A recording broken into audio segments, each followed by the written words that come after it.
My wife have been really angry recently, and I now know why. I don't know why, but my wife has been kind of angry sometimes lately. I remember this afternoon when I was sitting on the sofa watching TV as our son played with his toy cars on the floor. He lifted his head and asked a kind of weird question. "Dad?"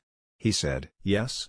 I answered. "How do we know if someone is real?" His question sent chills down my spine, though I didn't know why. "Well, it depends on how you mean. How do we know if someone is real as in if he exists, or if someone is real, as in a real friend, or in real as in you can trust him?" I meant how do you know if someone exists? For some reason, I got even more chills down my spine and remained quiet for a kind of long time before managing to open up. "We exist of atoms, and the atoms build up a kind of body for the hosts, aka the atoms. I don't really know how to explain to someone as young as you." He looked at me for a long time and then opened up, saying, "How do I know if I'm real?"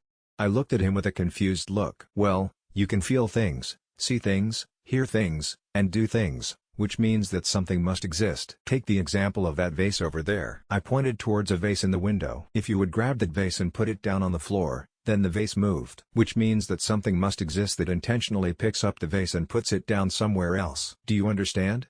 He nodded, and I smiled, ruffled his hair, and went up to set on the shower because we always took a shower when my wife comes home. At 9 p.m., she stormed in, and wow, what an attitude she had been in. You could see the anger around her, as if the air made it visible. "Rough day?" I asked. "Wow. You don't even know," she answered. "What went wrong?" I asked. "Well, first off, my damn students won't listen to me. They storm around and shout wildly. I had enough and screamed to shut up and sit the fuck down, which made the principal angry. He gave me a warning, and if it happened again, he wouldn't have any other choice than to fire me." I looked at her, my eyes in shock. "Wow. You have been going through a lot." "Yeah. It's just good to come home and see you again," she answered. I led her up to the shower, but before we could take off any clothes, I remembered our son, Charlie. He would always join us, so I said, "Oh damn, I forgot Charlie. I'll be right back." I saw how my wife's eyes widened, and she got super frustrated. She screamed, "Ah, you're so incredible. Do you know that? You really have to destroy every moment." She quickly and with angry steps went out of the shower into our bedroom. I was in shock. I didn't know what was happening with my wife. She just started getting weirder and weirder every day. I went down to Charlie and said that it's bedtime. He came running up to me, and I lifted him up to his bed. He lay down and fell asleep almost directly. The next morning I had made breakfast for the family. My wife came down in bad shape. She hadn't slept anything during the night. It was kind of clear. She sat down at her table with cornflakes and started eating the bacon and eggs I had made too. "You seem to like it,"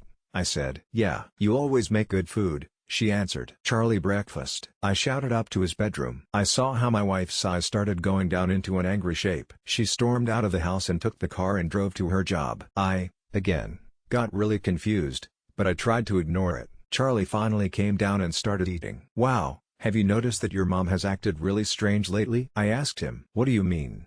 He answered. "Well, she has been really frustrated and angry all the time. She is in the mood, and then just a moment later she storms away angrier than ever." "She has a very good reason for the mood," my son answered. "Does she? And what is that reason?" I asked. His answer was weird and made me also question him. He answered, "You'll soon get to know." He went to his shoes and jacket and told me that he's going to school. During the day, I just sat and wondered about my wife and son's weird mood and acting way. But the time had come when it was time to pick up my son, so I drove to school and got in. I asked the teacher to go and get Charlie. She looked at me with a weird face appearance and sighed. She then just walked away. Wow, what's wrong with everyone? I thought to myself. I went into a room where Charlie played and told him it was time to go. He nodded. When we drove home, he just wouldn't stop staring at me in a weird way. I asked, "What's wrong?" And he just said, "Can you take me to my room? I'm tired." So I did. I carried him up, put on his night clothes, and laid him in his bed. Just before I could go out of his room, he looked at me and said, "Dad?" "Yes?"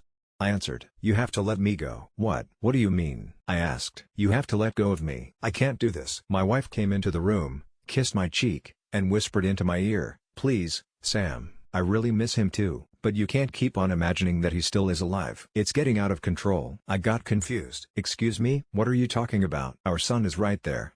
I stopped myself before I could finish my sentence. I now remember everything. A week ago, I had been home alone with my son, and he asked if he could go outside and play. I said that it was okay but that he had to be careful. I would have followed him out, but I was just going to get a glass of water. I heard a large bang outside. I ran out to see what happened, and what I saw scared me for life. My son lay on the road, lifeless, his body distorted in weird formations. I had killed him because of the fact that I wasn't there. It means that I killed him. I killed my own son. That comes up for me now as I sit before my son's bed, and my wife behind me. I now know exactly what had been the problem with everyone. The problem everyone had was me.